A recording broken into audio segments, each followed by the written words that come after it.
Ascent by Jed Mercurio. Narrated by Todd, McLaren. Copyright 2007 by Jed Mercurio. This unabridged audiobook is published by arrangement with Simon & Schuster and was produced in the year 2007 by Tantor Media Incorporated, which holds the copyright thereto. Part 1. Stalingrad, 1946. Chapter 1. 20 million countrymen died in the Great Patriotic War, and his whole family was among them. His bare feet left footprints in the dirt as the men led him from the farm. Then they set the ruined buildings alight.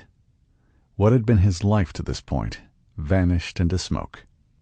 Rain began to fall. The boy watched it puddle in the dirt. It obliterated his footprints, and while he waited, the wheels of passing carts and trucks cut swaths in the muddy road, but in time the rain also wiped these away. He traveled to the ruined city in a farm lorry, with his only possessions in a sack. From factories came the pounding of metal.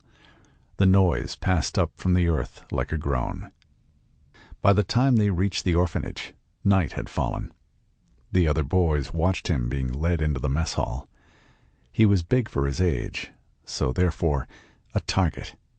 But there was only time for a bowl of broth. Then it was lights out.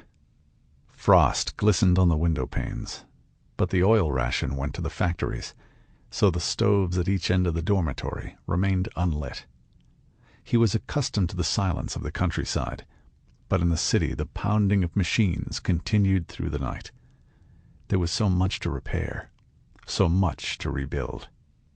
As soon as he fell asleep, two of them held down his arms, while a third jumped on his chest and beat him about the face.